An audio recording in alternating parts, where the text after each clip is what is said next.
명절에 친정 부모님 욕하는 시누이와 구경만 하는 남편. 설 연휴가 다가오면 저는 늘 잠이 얕아졌어요. 새벽녘에 눈이 떠져 뒤척이다가 결국 핸드폰을 집어들면 화면에 빼곡하게 쌓여있는 시어머니의 단통 메시지가 보이곤 했죠. 지영아, 전 부칠 재료 빠진 거 없는지 확인해라. 이번엔 갈비찜 양을 넉넉히 해야 된다. 미나가 해물파전 먹고 싶다는데 큰 새우로 사와라. 아직 이불 속인데도 메시지를 하나하나 읽을 때마다 온몸이 뻣뻣하게 굳어가는 느낌이었어요. 올해도 시작이구나. 옆에 누워있는 남편 상우 씨는 코를 골며 세상 모르고 자고 있었어요. 저는 그 얼굴을 한참 들여다보다가 올라오는 한숨을 꼭 삼키며 조용히 이불을 걷고 일어났죠. 부엌 찬장에서 메모지를 꺼냈을 때 손끝이 미세하게 떨렸어요. 새 장짜리 장보기 목록. 갈비 두근부터 시작해서 소고기 국거리, 명태포, 호박, 부추, 새우, 두부, 밀가루, 부침가루, 식용유. 끝이 보이지 않더라고요. 이건 오롯이 제 몫이었고 누구도 같이 가자고 말해준 적이 없었어요. 명절 이틀 전 혼자 재래시장을 돌았어요. 한겨울 바깥 공기가 코끝을 찔러오는데 시장 바닥은 얼음장 위에 물이 질펀하게 고여 있어서 미끄러질까봐 한 발 한 발 조심조심 내딛어야 했죠. 양손에 비닐봉지가 서너 겹씩 걸려 손가락이 하얗게 질리도록 들고 다니는데 옆에서 봉지를 하나라도 받아줄 사람이 없다는 게 문득 서럽더라고요. 차 트렁크에 짐을 실을 때쯤 등에 배인 땀이 한꺼번에 식으면서 한기가 쫙 올라왔어요. 손끝 감각이 없어져서 핸드폰 버튼을 누르는 것도 힘들었는데 그래도 전화를 걸었죠. 상우 씨, 나 지금 시장인데 짐 좀 많거든. 와서 좀 도와줄 수 있어? 나 지금 좀 피곤한데 짐도 별로 없을 텐데 그냥 와. 전화를 끊고 운전석에 앉아 핸들을 잡았는데 눈시울이 뜨거워지는 걸 느꼈어요. 한 번도 도와주질 않네. 따지기라도 해볼까 했지만 돌아오는 건 한숨뿐이라는 걸 이미 알고 있었기에 그냥 시동을 걸었어요. 설 당일 아침 시댁에 도착했을 때의 풍경은 해마다 똑같았어요.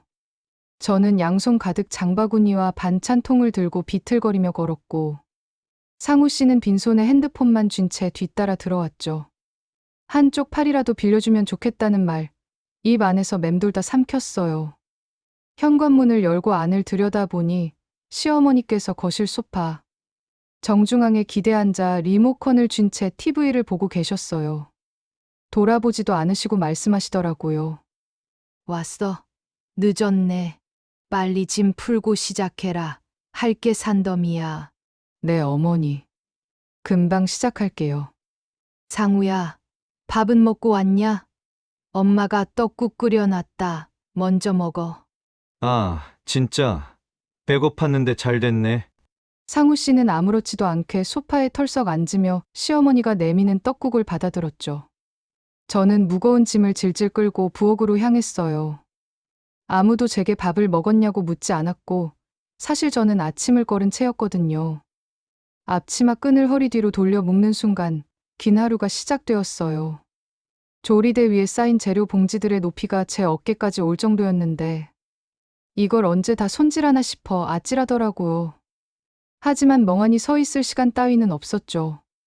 가스레인지 불을 켜는 순간부터는 전쟁이었으니까요. 가스레인지 내구에 냄비와 프라이팬이 동시에 올라갔어요. 갈비 삶는 냄비에서는 뽀얀 김이 천장까지 치솟았고 전 부치는 프라이팬에서는 치지직 기름 튀는 소리가 끊이질 않았죠. 왼손으로 반죽을 뒤집고 오른손으로 불세기를 조절하면서 틈틈이 설거지까지. 이마에 땀이 맺혀 눈으로 흘러드는데 닦을 손이 없어서 어깨로 대충 비벼냈어요. 벌써 4시간째 서 있었는데 허리가 끊어질 것 같으면서도 앉을 자리가 없었죠. 이게 대체 몇 인분짜리야. 휴. 부엌에서 고개를 돌려 거실 쪽을 보면 그 풍경은 매번 똑같았어요. 시어머니는 소파 한가운데에서 리모컨을 쥐고 드라마를 보시고 상우 씨는 그 옆에서 귤을 까먹으며 핸드폰 게임에 푹 빠져 있었죠. 좌탁 위에 귤 껍데기가 작은 산을 이루고 있더라고요. 시누이 미나 씨는 대각선 맞은편 의자에 앉아서 화려한 네일아트가 된 손가락으로 SNS를 스크롤하고 있었고요. 오빠, 나 배고프다. 전 아직 멀었어? 글쎄, 지영이한테 물어봐. 언니, 전 아직이야? 동태전은 바삭하게 해줘. 난 눅눅한 거 진짜 싫거든.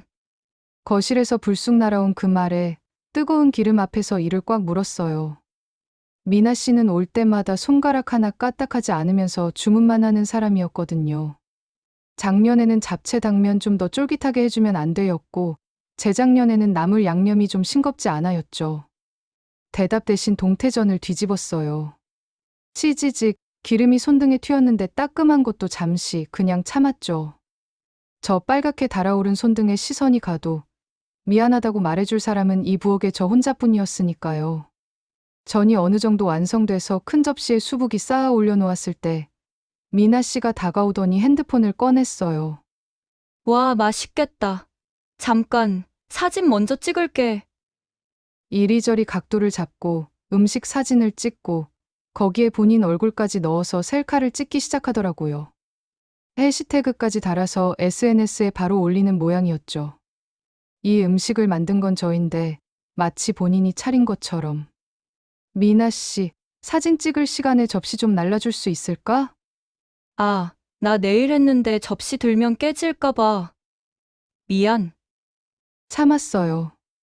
해마다 참아왔으니까 이번에도 참을 수 있다고 스스로에게 말했죠. 하지만 가슴 안쪽 어딘가에서 아주 가느다란 실금이 하나씩 건져가고 있었어요. 모든 음식이 완성되어 상이 차려졌을 때 시계를 보니 6시간이 훌쩍 지나 있었어요. 식탁 위에 갈비찜, 잡채, 각종 전, 삼색나물, 떡국까지 빈틈없이 늘어놓고 마지막으로 수저를 놓은 뒤에야 의자에 앉으려 했는데 그 순간 시어머니의 목소리가 날아왔죠. 갈비찜이 좀 짜네. 내가 맨날 간 좀 싱겁게 하라고 하지 않았어? 아, 죄송해요, 어머니. 다음엔 더 신경 쓸게요. 전도 이게 뭐야? 모양이 제각각이잖아. 미나도 가져갈 건데 이런 걸 내놓으면 어떡해? 6시간을 서서 만든 음식이었어요. 허리가 부러질 것 같고 손등에는 기름 튄 자국이 벌겋게 남아있는데 돌아온 건 지적뿐이었죠. 저는 고개를 숙인 채 아무 말도 못하고 무릎 위 두 손을 꽉 쥐었어요. 상우 씨는요, 맞은편에서 묵묵히 젓가락을 놀리며 먹고만 있었어요. 한마디도 없이. 상우 전처는 말이야. 전을 그렇게 예쁘게 붙이더라. 금손이 따로 없었지. 맞아. 음식 되게 잘했는데. 그치. 시집 교육을 잘 받은 거지. 요리라는 게 결국 정성인데. 근데 감히 도망을 가? 버르장머리 없는 년. 돌려 말하는 것 같으면서도 정면으로 맞는 것과 다를 바가 없었어요. 제가 만든 밥상 위에서 다른 사람의 요리 솜씨를 칭찬하는 그 무신경함이 식탁 공기를 얼어붙게 만들었죠. 그래도 참았어요. 명절이니까. 하지만 시어머니의 다음 한마디가 제 안에서 그동안 쌓아올린 인내의 탑을 송두리째 무너뜨렸죠.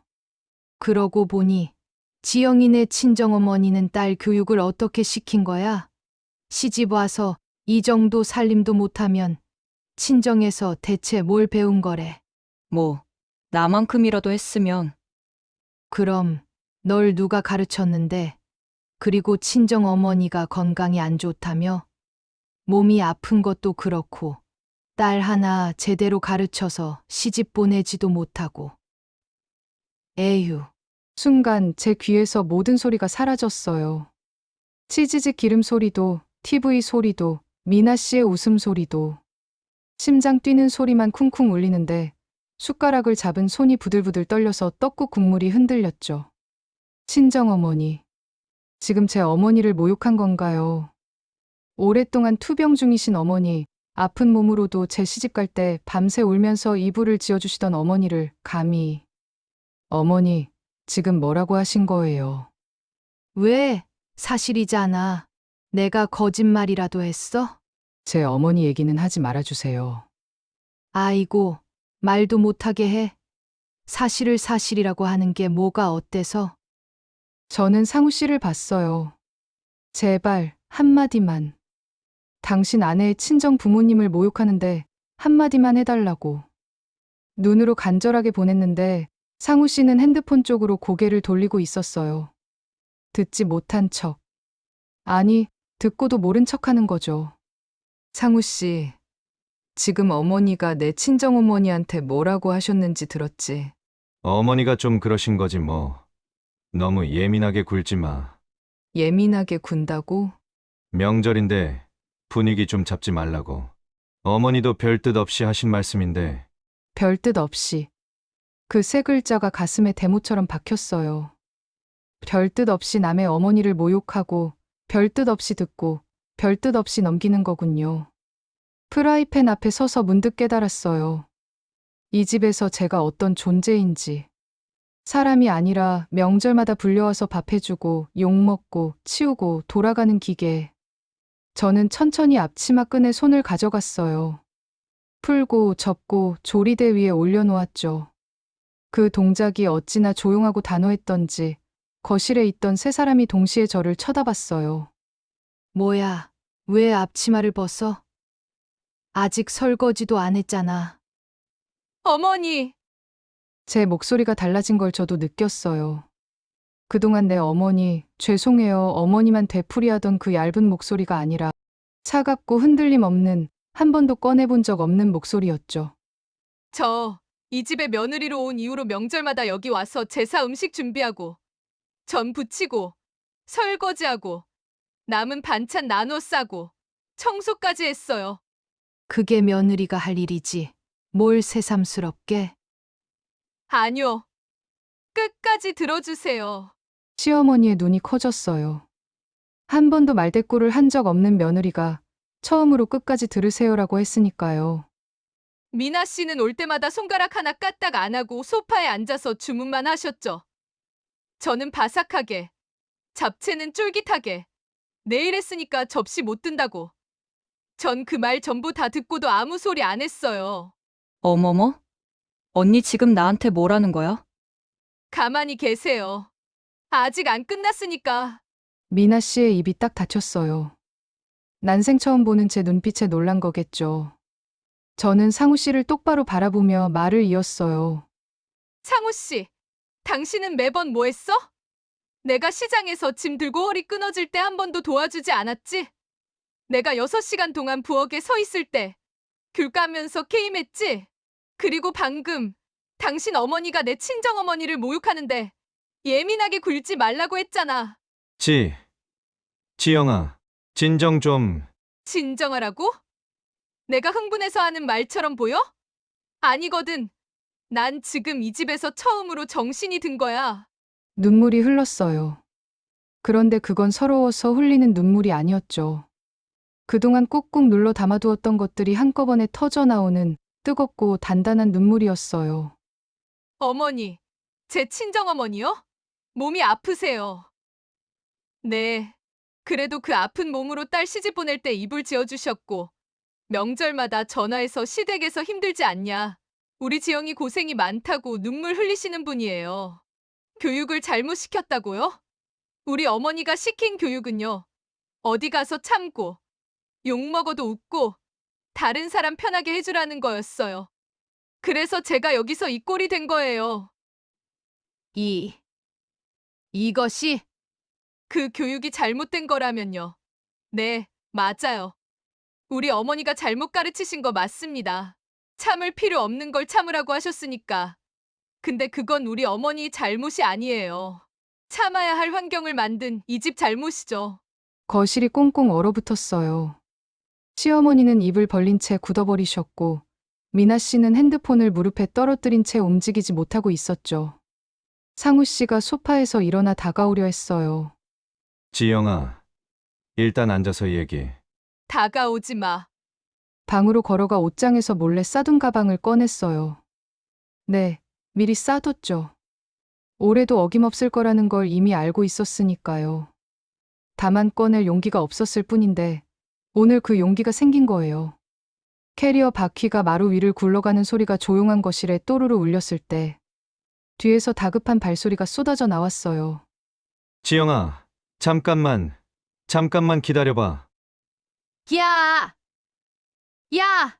명절에 이게 무슨 짓이야? 시어미 앞에서 짐을 싸? 어머니, 며느리 앞에서 친정어머니 욕하신 건 괜찮으시고요. 시어머니의 말문이 딱 막히셨어요. 상우 씨가 제 코트 소매를 잡았는데 저는 그 손을 조용히 떼어냈죠. 상우 씨, 나 지금 친정에 갈 거야. 어머니한테 설 인사 드리러. 당신이 별뜻 없이 넘긴 그 어머니한테. 알았어. 내가 잘못했어. 어머니한테 말씀드릴게. 그러니까 제발 매년 하는 말이잖아. 내가 말할게. 내가 잘할게. 다음엔 다를 거야. 근데 달라진 적이 한 번이라도 있었어? 상우 씨의 손이 힘없이 떨어졌어요. 현관문 앞에서 돌아섰죠. 시어머니, 미나 씨, 그리고 상우 씨. 세 사람의 얼굴을 천천히 한 명씩 바라봤어요. 전 오늘 처음으로 이 집에서 사람 대접을 요구하는 거예요. 명절 때 불려와서 밥 해주고 욕 먹고 치우는 사람이 아니라 이 가족의 일원으로 대접받고 싶다는 거죠. 그게 안 되면 더 이상 올 이유가 없어요. 현관문을 열었어요. 밖은 겨울바람이 세차게 불었는데 이상하게도 춥지 않더라고요. 오히려 등 뒤에 남겨둔 그 따뜻한 집이 더 차갑게 느껴졌으니까요. 친정에 도착했을 때 아픈 몸으로도 문 앞까지 나와 맞아주신 어머니 품에 안겨 한참을 울었어요. 어머니는 아무것도 묻지 않으셨죠. 그저 등을 토닥이며 우리 지영이 고생 많았다 한마디만 하셨는데 그 한마디가 시댁에서 보낸 수많은 명절보다 따뜻했어요. 상우 씨에게서 연락이 쏟아지기 시작한 건 제가 떠나고 3시간쯤 지나서였어요. 지영아. 미안해. 내가 정말 잘못했어. 어머니도 지금 많이 후회하고 계셔. 제발 전화 좀 받아줘. 답장을 하지 않았어요. 친정 제 방에 누워 천장을 바라보며 생각했죠. 이 결혼 생활에서 내가 원하는 게 뭔지, 떠나고 싶은 건지, 달라지길 바라는 건지. 답은 의외로 간단하더라고요. 저는 그냥 사람으로 대접받고 싶었을 뿐이에요. 사흘이 지나서야 상우 씨와 통화를 했어요. 지영아. 내가 진짜 많이 생각했어. 너 말이 다 맞아. 난 매번 방관만 했고 어머니 편이 아니라 너희 편이었어야 했는데 어머니도 그날 이후로 밥도 제대로 못 드시고 계셔. 본인이 잘못하신 거 아시는 것 같아. 안다고 해서 뭐가 달라지는데? 상우 씨 매년 이러잖아. 이번엔 진짜야. 어머니가 직접 사과하고 싶다고 하셨어.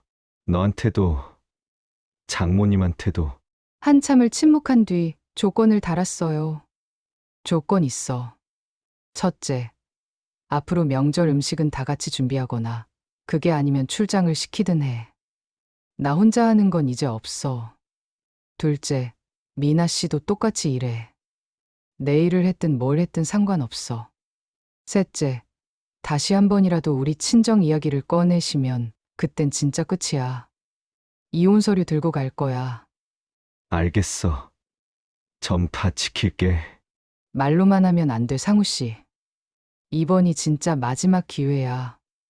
일주일 후 시댁을 다시 찾았을 때 익숙하지 않은 풍경이 눈앞에 펼쳐졌어요. 시어머니께서 소파가 아니라 현관 앞에 서 계셨거든요. 그리고 천천히 허리를 깊이 숙이셨죠.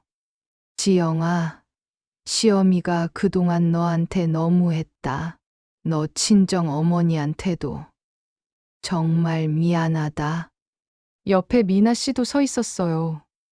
화려한 네일 대신 맨손이었고 처음 보는 앞치마를 서툴게 두르고 있었죠. 언니, 죄송했어요. 제가 너무 편하게만 굴었죠. 울지 않았어요. 이미 충분히 울었으니까. 대신 가볍게 고개를 끄덕였죠. 용서라는 건 한순간에 되는 게 아니라는 걸 알지만 적어도 그 첫걸음이 시작된 거라고 생각했으니까요. 그날 이후로 많은 것이 달라졌어요. 명절 준비는 넷이서 나눠 했고 상우 씨는 시장에도 같이 갔죠. 시어머니는 여전히 말투가 날카로우실 때가 있지만 적어도 친정 이야기는 다시 꺼내지 않으셨어요. 완벽하진 않아요. 하지만 적어도 저는 이제 이 가족 안에서 짐을 들고 서 있는 배달부가 아니라 한 사람의 식구로 앉아 있을 수 있게 되었으니까요. 가끔 퇴근길에 카페에 들러 따뜻한 커피 한 잔을 시키곤 해요. 창밖으로 겨울 가로수를 바라보면서 그날을 떠올리죠. 앞치마를 벗지 않았더라면 어떻게 됐을까? 아마 지금도 명절마다 부엌에 서서 욕을 들으며 전을 부치고 있었겠죠. 참는 게 미덕인 시대는 이제 지났어요. 나를 지키지 않으면 아무도 대신 지켜주지 않는다는 것을. 그날 기름 튀는 부엌 한가운데서 비로소 배운 거예요. 혹시 이 이야기를 들으시면서 가슴 한쪽이 먹먹해지셨다면, 지금도 누군가의 부엌에서 참고 또 참고 있을 분들이 떠오르셨다면, 제 이야기가 그분들에게 작은 용기가 되었으면 좋겠어요. 이 이야기가 여러분의 마음에도 닿았다고 생각하신다면, 구독과 좋아요, 주변에 영상을 공유해 주세요. 끝까지 들어주셔서 감사합니다.